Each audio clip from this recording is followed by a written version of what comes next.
In sports, there are certain qualities that every successful competitive athlete needs in order to succeed. Things like discipline, perseverance, being able to work hard and deal with setbacks. And although every athlete that makes it to the top has those, they're not all able to transition into the business world or into other fields of life. My next guest doesn't really need an introduction, but here's a small summary of his long list of achievements.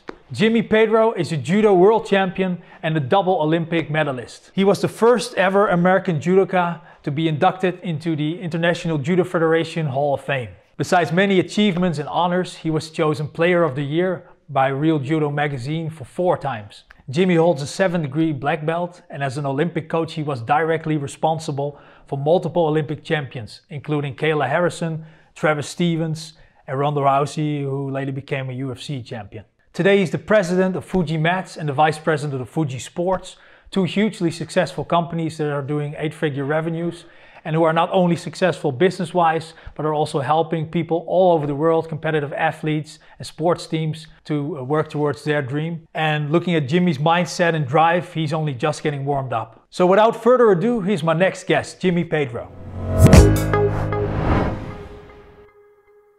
Jimmy, thank you very much for being in this interview and taking the time to join us today. Yeah, it's my pleasure, Misha. We've known each other for quite some time, and I really appreciate the relationship. Yeah, likewise. And especially during this time, I know it's hard all over the world with COVID-19 going on. So I think this is a especially good moment to ask you a little bit about your mindset, a bit about sports, a bit about business, to kind of pick your brain on how you deal with setbacks, what your mindset is like in situations like this, so that people can use that and help them to get through the crisis that we're experiencing right now. The first thing I would like to talk about is the transition from sports to business, because I think you're a very good example in that, and somebody that did that very successfully. Because all successful competitive athletes, they possess or have developed qualities that are very useful in business, like perseverance, work ethic, dealing with injuries, things like that. But still, many athletes are not able to transition to the other fields in life after their competition career ends. While some, they might have leveraged their fame in sports to launch other ventures. I guess the transition to coaching comes more natural, but how were you able to make the transition to business? Was it something you did very deliberately, or did you kind of roll into that? Well, I was very fortunate. I was, hired right after the Sydney Olympic Games. I was hired by a company that was a sponsor of the U.S. Olympic team. So the company was Monster.com. And they were starting, they were just embarking on a sponsorship of 4 years for the U.S. Olympic team. But it was also, they were creating a position of a manager of their Olympic sponsorship. So they didn't want to just sponsor the team. They wanted to have a genuine Olympian as part of their team who was going to help other athletes. So They wanted it to be genuine. So I was the athlete they ultimately hired and selected to run their Olympic sponsorship program. So it was a great opportunity for me because it was something I loved, right? It was about sports, it's about Olympics, but at the same time, I was able to learn from some really smart marketing guys because I worked in the marketing department, specifically on sports sponsorships, marketing techniques, tactics, online marketing, building athletes' resumes, and it was all tied back to the Olympic movement, which is something I loved and I was passionate about. So it was a great real world experience for me and a great first job because I was like 30, I was around 30 years old when they hired me. That was my first real job. I had owned a dojo. I had run a dojo, before that for 3 or 4 years. I had done clinics and seminars and things like that, but this is my first office sort of real world experience. Right. And it was a great opportunity. In terms of transitioning from sport to life or work life or business, I think, some of the things you mentioned are sort of the obvious, right? Perseverance, hard work, that sort of stuff. But the most important things to me are that you have to take risks in life. So you can't be complacent with where you're at. If you're not happy or things aren't working out, you have to take a risk. It's similar to like competing. If you never compete, you don't know what you're capable of. You don't know where your weaknesses are, and you don't know what you need to improve upon. You really don't know how good you are unless you test yourself. So you got to take a risk in competing. Same in business. Like if things aren't working out or you're unhappy or you're unsuccessful, you got to sort of change and take a risk and try something else. That's number one. Number two, you always have to be learning. You know, you have to be analyzing and learning what you can do better, how you can do better, what you can do differently. And so for me, it's important to continue to learn, to continue to evolve, and to take risks and not be afraid and be complacent with the status quo. So, you know, one thing I learned was when I was at monster.com, you know, it was after 9/11. So after the towers in New York went down and 9/11 hit, you know, the job market in America crashed. The company I happened to work for made all of its money from job postings by employers. So the revenue stream of the company I was working for went from, you know, $100 million down to hardly anything. So the company was, you know, laying off people. It was spiraling backwards. It got rid of its sports sponsorships. It got rid of its Olympic sponsorships. And here I am now in a job where it's no longer about sports. It's no longer about the Olympics. It's just about, you know, resumes and online marketing and things that I really wasn't passionate about. So, but I was making a salary. And at the time, it was hard to find another job because it was a bad economy. But, you know, my wife actually is the one who convinced me. She said, Jimmy, if you're not happy, you know, you've got to take a risk. You've got to decide and go all in and do something else. And that's when I switched to be, you know, making martial arts my full-time job. Make it your, you know, take your passion, turn that into your work, and it doesn't feel like work anymore. And as soon as I went 100% into running my own dojo, you know, marketing and selling martial arts products, man, it just, from there, it just took off because everything was focused on, you know, one thing, which was martial arts and what I love. Yeah. And did you completely retire from competing at that point, or did it kind of cross over for a while?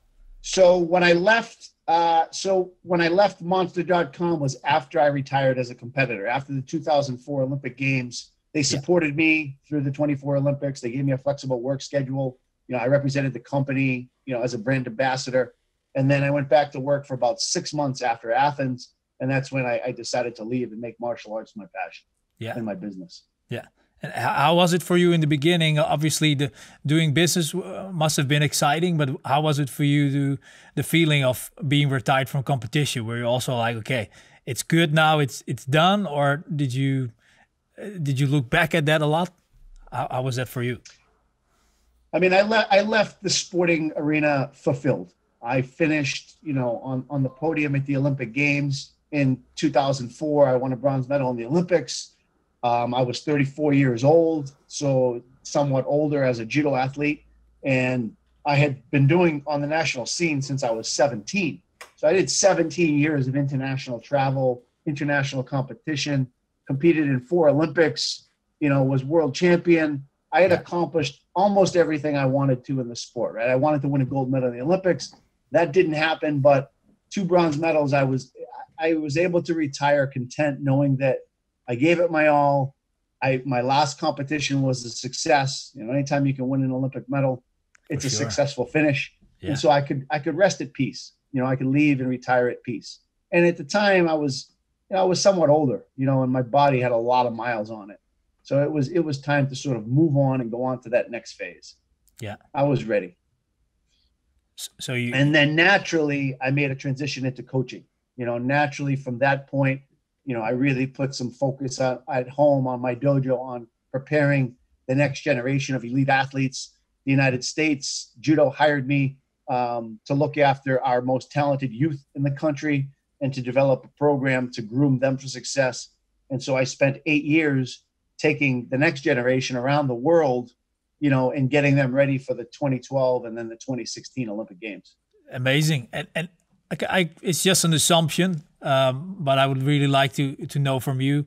I can imagine, although even in a post-competition career, you can do huge things, amazing things, but I can imagine at some level, the high of being at the highest stage, highest podium in the world,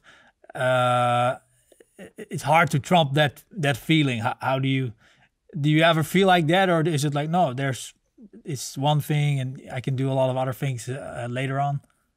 There is no greater high than being on the podium yourself or winning, reaching your goal and achieving your goal in sport. You just have, competition brings out a lot of emotions, right? There's anxiety and there's fear of the what if it doesn't happen. There's the workout and the feeling good and the endorphins that go through your body when you're training. There's the thrill of competition. There's the agony of defeat and suffering, and then pain, and then learning and getting better for the next time. And there's in sport, there's sort of ups and downs, right? There's peaks and valleys. You have the highest of highs and you have the lowest of lows, and you really can't replicate that in the business world. You really can't replicate that in real life.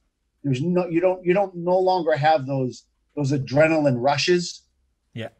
And the thrills of that sport brings you. But the next closest thing to that is actually being a coach, because now you're empathizing with your athletes. You're going through it with somebody else. You're seeing them suffer, or you're seeing them elated when they succeed. So the next best thing is to be a coach and to do it with others. And I love that. I was as nervous, or probably more nervous, for Kayla and for Travis and for Marty Malloy and for all of my athletes.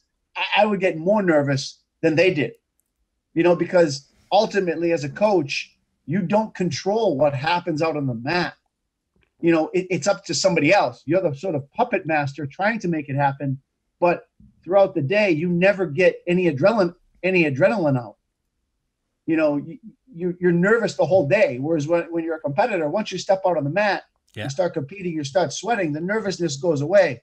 But as a coach, it never does. So you go the whole day being nervous. Yeah. And that's why as a coach, I always woke up early. I always got a workout in at 5 a.m. or 6 a.m. I'd go running or I'd lift, and I'd get all my energy out so that I was prepared for the day to go coach the athletes. Yeah. Do you think that's a topic that's kind of overlooked, exposed a bit? Like a lot of people and media pay attention to the mindset and stuff of the athlete, but maybe do you think we should look more at the mental skills of coaches? 100%. I really believe that a lot of the success of our United States judo team, from the 28 Olympics until the 2016 Olympics, was largely due to the mindset and the mentality of the staff, and then was passed down to the athletes. The athletes were trained extremely hard, no different than any other team in the world. Everybody prepares physically, but I believe our where we won was we had a mental edge. Our athletes were mentally tough. They were taught to use their minds to overcome things. They were taught and led to believe that they were the best, whether they were or they weren't. They thought they were the best, and that the mental training that they did allowed them to have success on the world stage. Yeah, yeah, and you were a great example of that. Coaching multiple Olympic champions, Olympic medals, world champions. As you said before, not all top athletes are able to make the transition, or as I said before, actually. But besides doing that successfully yourself, you are also actually very good at what you're doing right now, like as a business person. I've worked with you in your company for over the past 5 years, and I've really seen you that you're great at sales, leadership, brand building, and those are not all things that you necessarily learn in judo, I can imagine, in a judo competition career. Have you always been an entrepreneurial person? And how were things like that looked upon when you grew up, like in your family or in the environment that you grew up in? So entrepreneurship, having your own business, how did people look at that? And were you already kind of an entrepreneurial type of person? No, not really. But, education was extremely important to my mom. So my mom she was a teacher. She was a school teacher. And, she, ever since I was a little kid, she taught me everything, puzzles and math and, reading. And she really stressed the importance of education. And my father was the exact opposite. My father was all about sports and hard work and being a good person and integrity and, achieving success comes from earning success, earning the right to win. So I had a great balanced life when I was a kid because my mom was about education. My dad was about hard work. So I combined the two and I became sort of the ultimate, person, if you will, right? Yeah. That had good balance. It wasn't just about sport. It wasn't just about school. It was a blend of both. And school really came easy for me as a kid because, my mom gave me the great skill set, to be ready to tackle education. But so they sent me to a really good preparatory high school. So I went to a really hard, good Catholic high school, which prepares, kids for college. So I went to a really good high school. I ended up getting into a really good university. I was accepted to both Harvard University and Brown University in America. And I had that choice of where I wanted to go. I ended up choosing going Ivy League, which to Brown University as my college of choice. And I finished a 4-year degree at Brown in business. So I graduated with a business marketing degree. Yeah. So I wasn't just an athlete at the Olympic level. I was also, pursuing the highest levels of education as well. So between the work ethic and the education, I think I was well armed and positioned for success.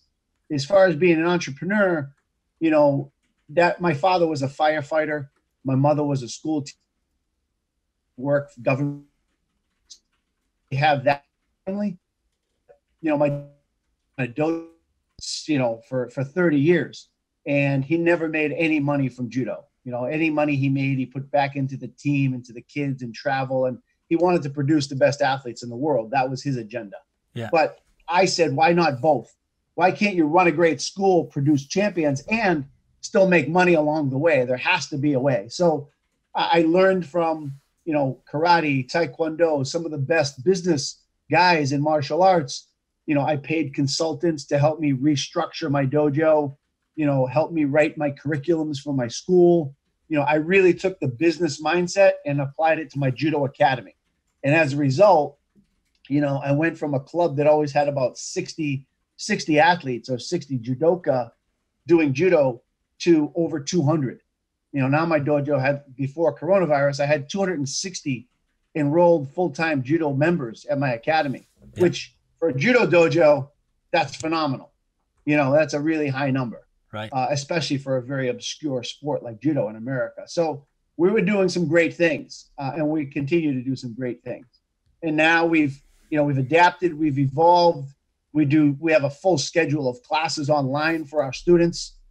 Hardly any of my members have discontinued their memberships because, we convey to them that it's important for your kids to stay in judo, to keep learning, to have a sense of community. Right now, all these kids are at home with nothing to do. There's no structure in their day. And judo is giving them structure. It's giving them a sense of community. They get to see their friends on Zoom classes. They get to see their sensei. They're being reinforced to, continue to work out every day, to eat healthy, to help mom and dad, to get your schoolwork done, and they have to be someplace every day, and they're accountable, to keep their judo training going. And we have a full line of classes where we give online classes. We have workouts, conditioning workouts they can do online. We have stretching classes. We have one-on-one seminars where 15 minutes, each sensei sits with 15 minutes and talks to that person and connects with them. We've got a lot of stuff going on for our school, which, is being offered, which they find very valuable, I guess. So again, we're trying to adapt with the times and do what we can. Each week I sit down with as many of my students as want, and we go through some of my old videos and tapes of, competing in my first world championships, competing in each Olympic Games. I'm walking them through matches. I'm sharing my experiences, my wins, my losses, just trying to inspire them, to stay motivated, stay interested, and showing that it is possible, and that they need to continue to work out and train at home, because it's not a matter of if we're going to come back. It's a matter of when we're going to be able to start training again. Right. Of course. Let's be ready for the time when it comes. is because you've also from a professional career, you lived through the 9/11 crisis and the whole thing developing around that. Is that something you took from there also? Did you learn like, hey, something like this starts, but it also ends at some point again?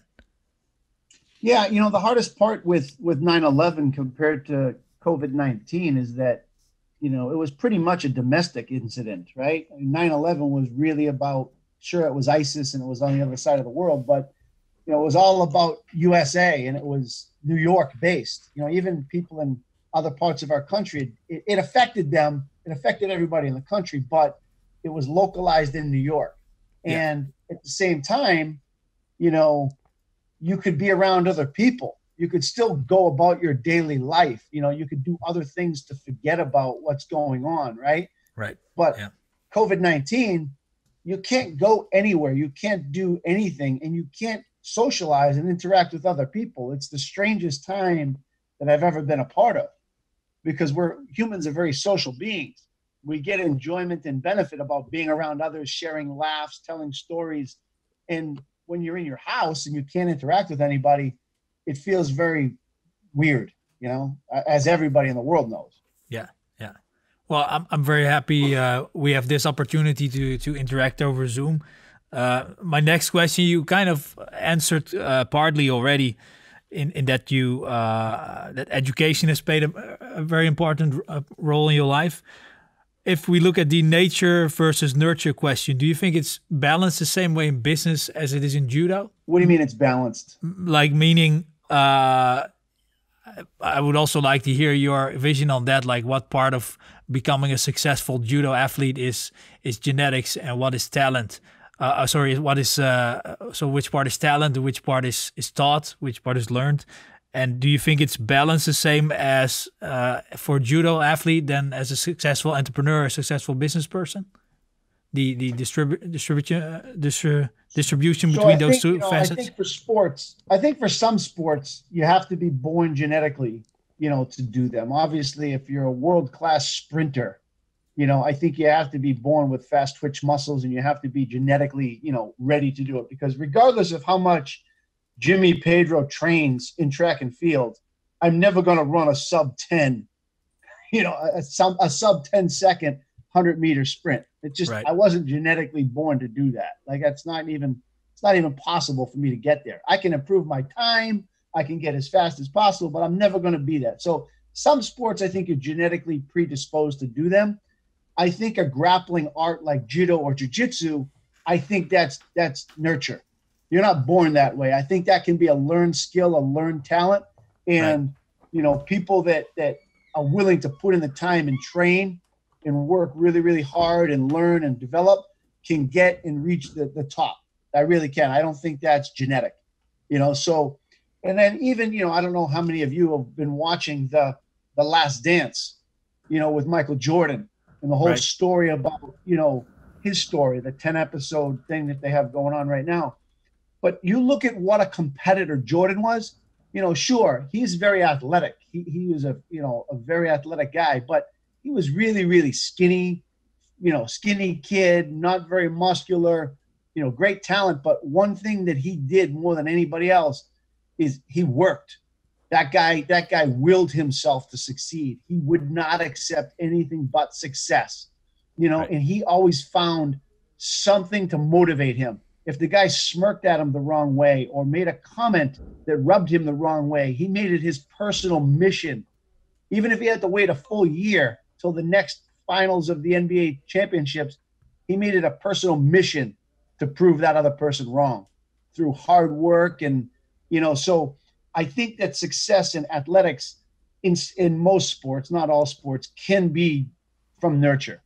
Right. Right. You're not necessarily born that way, but you can do it. In terms of, you know, being an entrepreneur, you know, some people really just aren't genetically disposed to taking risk. You know, they want the safe route. And so I don't think it can be nurtured. I think that you have to be a risk taker and you have to be somebody that's willing to take ownership of your successes or your failures. And there's a certain type of person that's predisposed to wanting to do that, and it has a willing to get out of their comfort zone and do that. But from there, then success can be nurtured. Do you know what I mean? Like you can learn along the way. You can groom somebody and teach them your ways. You can show them and lead them. But if somebody's really just averse to risk and doesn't want all of that to fall on their shoulders, doesn't matter what you teach them. It's not the way they're wired. They'd rather have safe income and know what they're going to make and budget, and they're happy doing that. For sure. Yeah. Yeah. And mentioning the Jordan example, do you like that hunger for success and that unbelievable drive? Do you still feel like that compared to during your competition career and now in business, or is it different? Do you have that like ultimate goal that you want to achieve still? Super competitive, yes. Yeah. I still am super competitive. I want to succeed. Yes, I want to be the best. I want every time I look at sales numbers, or I'm up in I'm in a competition against another brand. I want to win that order. I want to win that deal. I want to help that person. I want to build the dream dojo. I want to outfit that team in our Fuji gear. Yeah. I am really proud of what I've created, and I want our name known by everybody worldwide. And that's why, I try to partner with the best people. And it's not always about money.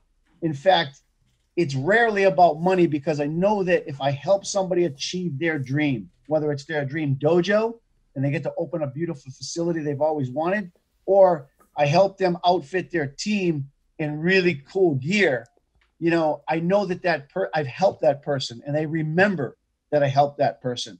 And in turn, they then refer others to us, and it increases our business awareness. It increases our opportunity for success, and it is a form of marketing for us. So, I've always done that from the beginning. Even when guys start out and it's their very first gym, their very first dojo, regardless of who they are, I try to put a lot of time and attention into making them feel super important and psyched that they've chosen the right partner in Fuji. Yeah. I also I've been working with you for many years now, and I see that in every deal that we go after, always that enthusiasm and that competitive drive that you described.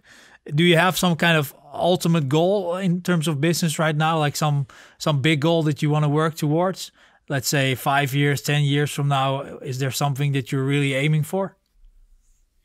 I mean, I still want to see a lot of global growth. Fuji's got a really good, strong foothold here in the United States. We did come up as a part of the fabric of jiu-jitsu. So Fuji is known as a jiu-jitsu brand or a grappling brand, which is awesome. As through you and your company in Europe, we have Fuji Mats Europe, we have Fuji Sports Europe. We've done a good job in growing in Europe and finding the right partners in Europe to grow with. And I do think that Europe is the next explosive growth market, for jiu-jitsu and grappling. And so I look forward to the next, 3 to 5 years in Europe together. We found a really good partner now in Australia, who's now carrying both the Fuji Sports brand and the Fuji Mats brand. And we're starting to see a lot more success in that market. I'd really like to get to the Middle East. I have some discussions once the coronavirus gets over. I'd like to really explore the Middle East in a big way. And I have a really good, strong potential partner there in Palm Sports. Great. And if we can really solidify that partnership, then, I'd be really excited to grow in the Middle East together with them. And so my goal is to continue to spread Fuji and not just make it as big as possible, but, make it as impactful as possible. Really help grappling arts get the credibility they deserve worldwide, and help those athletes become, business owners and open gyms and grow the grappling world, the numbers of people that are doing grappling, because it is a very healthy lifestyle and it does create good people. It creates good citizens. It's about respect and discipline and hard work, and, the attributes that martial artists represent, is important to me. It's the type of character that we're creating in this society. So, yeah. And, when I look at my company, I really like taking care of the people that work for me. I don't really see my employees as workers or employees. I see them as they're extensions of my family. I want to take care of them. I want to reward them for the hard work that they do. They have families to support, and I think it's important that they enjoy their jobs and feel that their leadership does care about them and will help them, and vice versa. Anything I asked of them, they'll do for me, and anything they asked of me, I'll do for them. Like I typically, I really like looking after them because I know that in the end it'll pay off and it'll help us be a greater company that'll be able to achieve, success together. Because you're only as good as your employees, right? And the people that work for you. Yeah. And they all have become, or your partners that you choose. It is about choosing good people that are passionate, that care about everything, that are conscientious, that want quality. So you have to align yourself with like-minded individuals to succeed in business. Yeah. Yeah, I think you guys are really in business as a sports team almost, that kind of connectedness and drive that you share together. If everything that you have built over the years would be taken away from you, Jimmy, what would you do? Like if, let's say for whatever reason it was all gone, would you start another business? And if so, what industry, or what would you do if you have to start from scratch? I would start another business, yes. I would find an opportunity to start something new. If they said, sorry, grapplers, but, for the next 5 years, nobody can go into a gym and you can't train because you can't social distance. I'm sorry, but you're not going to be allowed for 5 years. Companies. There'd be no reason for anybody to buy mats for their gym. There'd be no reason for anybody to buy gis for training, so it would ruin Fuji Sports. My own dojo would disappear because, people wouldn't be able to grapple in my gym. So, that would disappear and go away. So, I'd probably, as some sort of entrepreneur, I would try to get involved in another company. I know how to source products. I know how to run websites. I have the infrastructure for warehouse and fulfillment. So I'd probably ultimately end up going into some sort of medical device related company where we would buy and sell and manufacture, thermometer scans or masks or, something that is in high demand. Maybe it's cleaning products and disinfectant products. You'd have to find something new that would be in high demand and go create another brand in that space. Yeah. Yeah. That's all booming right now, those products. Right. Next topic that I would like to talk about has to do very specifically with mindset and motivation. And we touched on that a little bit already. What do you think are the main qualities that you have developed over decades of judo training? You mentioned being able to deal with risk taking. That's something that comes in both sports and in business. Are there any other qualities that you have developed through your judo training that you or maybe that are necessary to be able to compete at a high level that you're still applying in business today when it comes to mindset, motivation, those type of aspects? Yeah, so I mean, there is somewhat of a formula to it. The first thing is creating a vision. You have to know what it is you're trying to create. You have to know, you have to visualize what you want to become reality. So, for example, my dojo, when I first started, really doing my dojo 100%, everybody told me that it's not possible to run a big dojo, successful commercial dojo that has lots of students and in the same dojo produce champions, because you have to water down the skill. You have to back off and make it easy if you want to have a big dojo. And so my vision was, I remember the day I gave the speech, I grabbed all of the instructors and all of the black belts, and they have all done judo the old way, like my dad's way, like hardcore, they only know one way. I got all the black belts and instructors. I said, this is my vision, guys. I want to have 200 full-time people training in my school. That was my goal. I only had 60 at the time. I said, I want 200 to be the number. We're going to have 200 recreational dojo, recreational players in my school.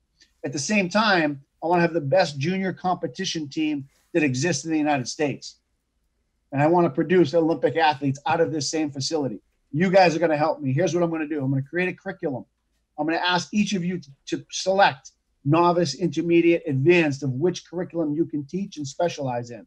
I'm going to break out my classes into much smaller chunks. I'll write the curriculum. I will teach you how to teach all the courses because I can't teach every class. I will teach you how I want it taught. And along the way, you guys can earn your next ranks and help me create this dojo that creates Olympic champions and also helps 4, 5, 6-year-olds as well as 80-year-old people doing judo. And sure enough, 6, 7 years later, we had our first Olympic medalist, and we also had over 200 people in my dojo. So I created the vision. You have to have the vision. Then you have to figure out what your goals are. I want to produce champions, and I want to have this number of students. I want to generate money. I want to make it a professional business. So you paint the picture, and then you have to go to work. You have to do it. Similarly, for the U.S. team, I remember when I took charge of the elite athletes, the under 23, the young talented group in the United States, the first speech I gave them was, again, creating the vision. This is what I want. This is the leadership. This is what I want to happen. And you paint the picture for your athletes of, I want the United States. I want to put United States judo on the map again. I am sick and tired of being, a second-rate or a third-rate team. I want to become a powerhouse in the world of judo. I will give you everything I have, all of my, mental fortitude, the lessons I've learned, the work ethic, the techniques. I will travel the world with you. In exchange from you, I want a commitment. I want you guys to become tough, sons of bitches. I want you guys to be really mean, tough guys, tough girls. I want you to be the first one on the mat, the last one to leave the mat. If you get hurt, you come see me. Nobody walks off the mat. I don't want to see anybody sitting down with ice packs on. The only way you're leaving this practice, if we can't tape it and the ambulance has to take you out, then you can go to the hospital. But you are not going to tape your hand, go sit on the sideline for one day and come back the next day and train. You're not injured. You're just hurting. We're all going to be hurting. And if you want to become champions, I will show you the path. We can get there, but it's going to be a lot of hard work. Either you're in or you're out. Let me know. So if you create the vision, you set the goals and what the expectations are with strong leadership and the right people under you who buy into your goals and buy into your vision, you can create success. And whether that's a company or whether that's, a business or, athletic endeavor or a school system, whatever it is, you've got to get everybody on board with your vision, and then you've got to come up with the programs and the plans to sort of execute, and that's what I've done with our companies. We want to become, if you want to produce quality gear, then you've got to have quality control in place. You've got to make sure that everything you're putting out is quality. And if there's a problem with a factory or there's a problem with a product line, you've got to identify it. You've got to pull it off the shelves. You've got to get rid of it. You've got to fix it. So, you've got to create that vision. And then the other thing that in sports and in business is that you've got to really visualize it and make it real to you. It can't just be some pipe dream. You have to close your eyes and visualize those goals becoming a reality. And I believe that if you do that enough times, your mind sees it enough, it makes it believable, and it actually helps make it possible. Your body will then, your mind, your body will then go help it achieve it. Do you know what I mean? There's a lot of athletes that say, oh, I want to be Olympic champion. Right. And then they go do all the hard work, but they really don't live and feel what it's like to be Olympic champion every day. It's just a dream. It's not real enough. So if you make it real, you visualize it. Like when I close my eyes and visualize success at the Olympic level or in business and what I want, I actually get goosebumps. it's that real to me. Like Right. it's that meaningful.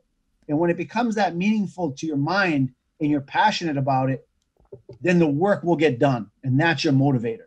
And is You that know, something you do in a structured way? Like every morning, let's say a certain time, you sit down and visualize that success?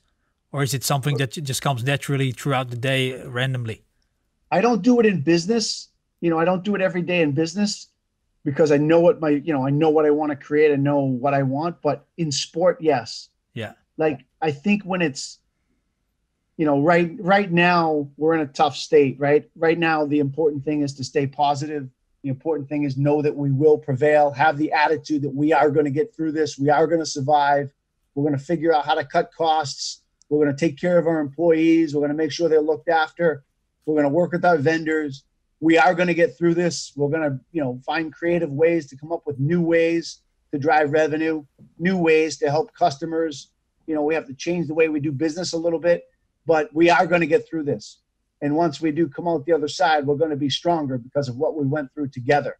So it's important to stay positive through this time, but at the same time, it's hard to have like a true vision. I want to conquer the world. Well, right now we got to be respectful of what's going on. Right. We've got to make sure we get through it. And then once we come through the other side and business starts coming back, then we can reset our goals and figure out exactly what we're going to do.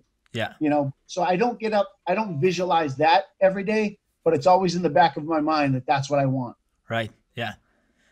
When you just described the speech that you gave at the dojo, the vision, then when you shared the vision about where you wanted to end up, I could feel the spirit of that. So I can imagine being there at the moment when you actually gave the speech. That must have been a very inspiring moment.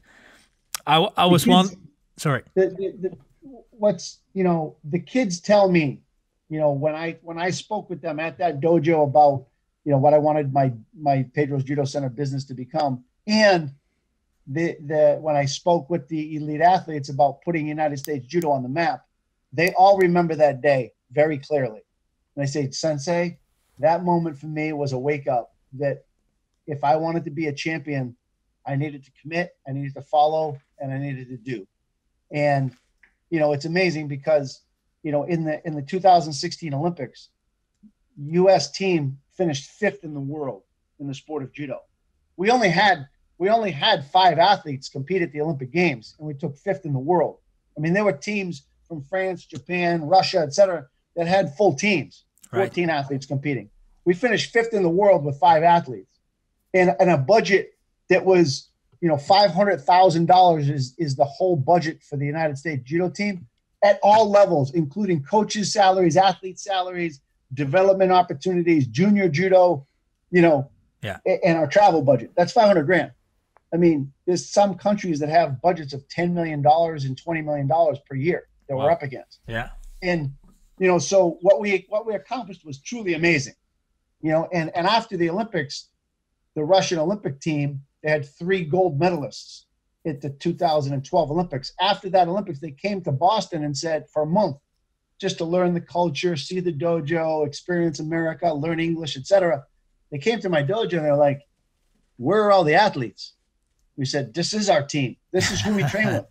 And they looked at me like, no, it's not possible. You guys just finished with a gold medal and a bronze medal and a 5th at the Olympics. This is it? This is it, guys. Yes, this is who we train with. They were shocked because they have hundreds and hundreds of black belts to train with, and we got to work out sometimes with 15 guys. Yeah. So. Do you, when people tell you something can be done, like they told you before about your dojo, that you could grow it into something that and produced competitive winners and was a commercial success for recreative students, when people tell you no, are you kind of thankful to them? Like, okay, now that you told me that, I really want to do it just to show you that it can be done. Yes. Like I said, yes, it's definitely motivating. Don't challenge me to something that can't be done, because we definitely will prove you're wrong. We'll find a way to get it done. Yeah. And, I always say it's positive can-do attitude. You've got to have a positive can-do attitude to achieve success in anything. There's no such thing as no. There's no such thing as can't. Where there's a will, there is a way. You've got to solve it, figure it out, dig in, work hard. Listen, you know, you hear it from successful people all the time, but, you know, there's no, like, I spent in my life, I can't tell you how many like all-nighters I had to pull in high school and in college, like all-nighters where I just, you know, I was a Division I level wrestler who wrestled at Brown University. I was going to school at a business school. You know, I graduated with a 3.8 GPA. I was training for the Olympics in judo. You know, I was a multi-sport athlete, and I had to get up early. Listen, 5 a.m., wake up, get to the gym, get your workout in, go to school all day, study, go to wrestling afterwards. It just doesn't matter. Like, you just got to grind, you know, and if you grind it with passion and you refuse to accept defeat and loss, you know, you can achieve success. And one of the things that I do a lot with my athletes is I share my failures with them. Because in life, you know, a lot of times, you know, especially now in the social media world, you have access to successful people. And all you hear about is, wow, so-and-so won this. So-and-so has this gold medal. So-and-so broke this record. Wow, they're amazing in business. All you see is the successes. Nobody posts online, hey, look at me getting my butt whooped. Look at me getting thrown for a pwn. Right. Look at me going bankrupt this time. Like, you have to understand that all successful people lost, failed, suffered, you know, and they're human. You know, for every success we've had, we might have had 2, 3, 4, 5 failures. Right. Or tough times we went through where we wanted to quit, where we cried, you know, where we just broke down and felt like failures. Like, that's the stuff that people need to hear, that you are human. Because I think what happens is champions, everything successful. Yeah. No, they have hearts too. Persevered, they learned from them, and it made them tougher. Yeah. And do you have you seen examples of people that they maybe worked as hard as you, but for whatever reason they didn't make it? Maybe specific injuries, or in business that you see people that also tried, but for some reason they didn't make it. Do you also think that that it's important also for people to see things in perspective, that there can only be a certain amount of winners, of champions? That's certainly the case. Obviously, you know, it happens with injuries a lot. Yes, you see people that dedicate their lives and, you know, for one reason or another, it didn't work out for them. Whether it's an injury that prevented them from competing at the highest stage or the biggest level, or it was a circumstance in their life that took them out of the equation. And they, you know, for example, the coronavirus, right? Yeah. You know, there's lots of athletes that this was their last year of competition, and it was their senior year, and they've dedicated their entire lives to the sport, and they didn't get a chance to compete for the national title. Yeah. Or at the Olympic level, you know, they didn't get a chance to compete at the Olympics. And now they got to wait a whole nother year. Well, what if they get injured in the next year? Now their opportunity is gone. So there are circumstances in life that are beyond all of our control, right? But one thing is for sure, you will never get there if you don't commit and do 100% of what's possible to give yourself a chance when the time does come. So it doesn't work out for everybody. But what I tell my students and I tell my colleagues is that just knowing that you gave it 100%, just knowing that you went through all of those struggles and you persevered and you didn't quit, makes you a champion, because you will now have all of the tools to be successful in anything you decide to do. And so whether it didn't work out this time or next, you will be successful. Like for me, like my goal was to be Olympic champion. I wanted to be the first ever Olympic gold medalist. You know, and for me, I didn't get there, you know, and I have some reasons why I didn't get there, you know, things that were beyond my control, but, you know, I didn't have the coach that I wanted at all. My dad wasn't able to be the coach of the Olympic team for a lot of political reasons. Right. If he was able to travel the world with me my whole life and drill me and spend the amount of time with me that he and I did with Kayla and Travis and everybody else, I may have been the Olympic champion. but it didn't work out for me. I don't see it as a failure, right? I mean, it's still 2 medals is 2 medals. It's great, but it really wasn't my ultimate goal. My ultimate goal was to be an Olympic champion. But what I took from that was it wasn't meant to be. My story wasn't compelling enough. It wasn't strong enough. Like, it was meant for Kayla. It was meant for a 15-year-old girl to come along in my life and who went through some severe hardship, who was sexually abused. And there was a reason why she landed on my doorstep and came to my academy. And it was destiny that we were going to help her become the first ever Olympic champion, because it brings that much more attention to judo, that much more attention to the story. And if I didn't go through the things that I went through and learned, you know, the mental side of the game, the visualization, the training methodology, I couldn't have helped her become Olympic champion. If I didn't go through what I went through in my career, she would not have been Olympic champion. You know, so all the pieces came together and we did something that was much bigger than myself. I helped somebody else do it, which was, trust me, just as rewarding. Yeah. That's awesome. It's yeah, I'm a little bit looking for words right now. Beautiful story also. Are you a spiritual person or a religious person? I do believe in a God, yes. I was raised Catholic as a child.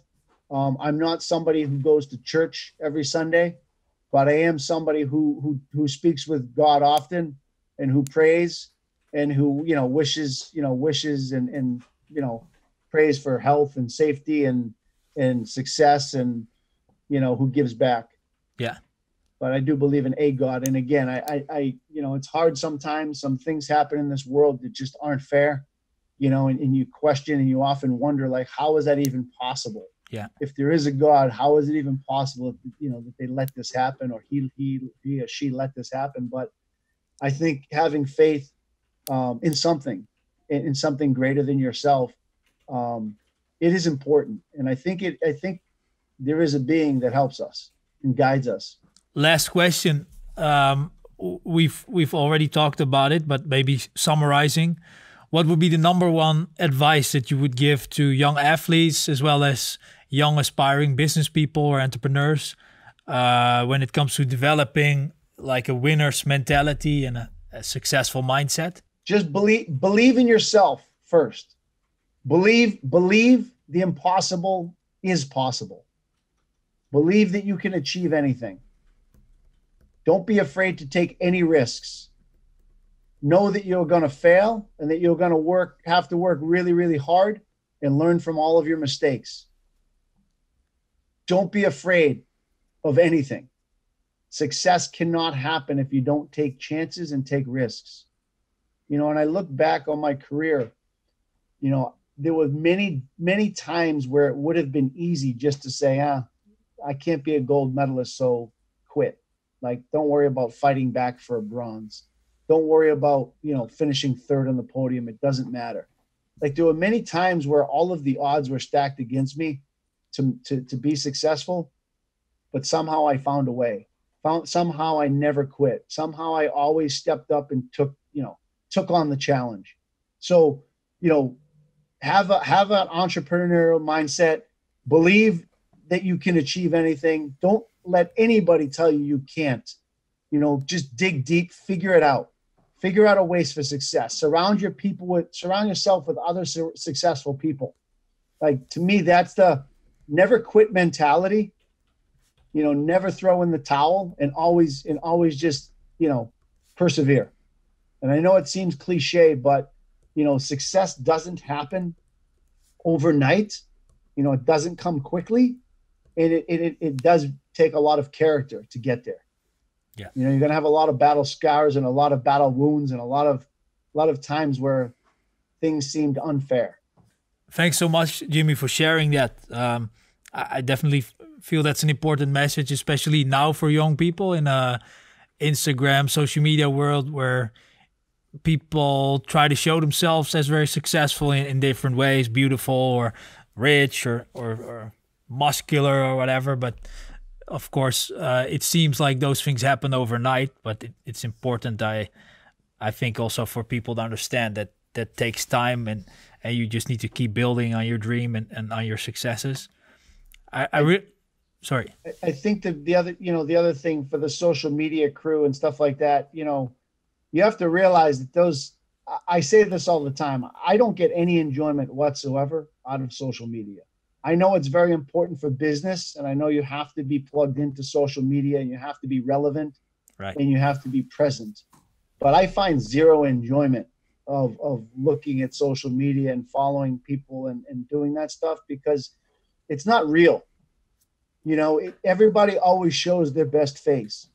Like I said, everybody always shows about, look at me on the podium, look at me, like you said, working out, look at me do this. But, those people all have their problems. They all have their struggles. They all have their failures. They have bad times. And it's sort of a false sense of reality if you're only looking at, wow, they're always so happy. That's not true. Nobody's that happy all the time. It's impossible. Unless you live in a bubble, and you just, happiness doesn't come from money either. It comes from fulfilling. It comes from, helping other people achieve things and accomplish things, and seeing smiles on their faces. And that's why it's so awesome to be able to connect on Zoom, because you actually can read people's faces and see their happiness and enjoyment, or you can connect with them, more personally, so I would just say, the social media instant gratification it's really a false sense of reality. Definitely. Yeah, totally. Well, Jimmy, I really want to thank you for your time and sharing your knowledge, your experience, your wisdom with us. And also if you talk about spirituality or religion, I think people can really feel your spirit always shining, whatever you do, like whether you're on this call right now or when you're working, or of course earlier on in your competitions. So that alone, I think, is a big motivator and inspiration for other people as well. So thank you for your time today. Of course, Misha, it's my pleasure.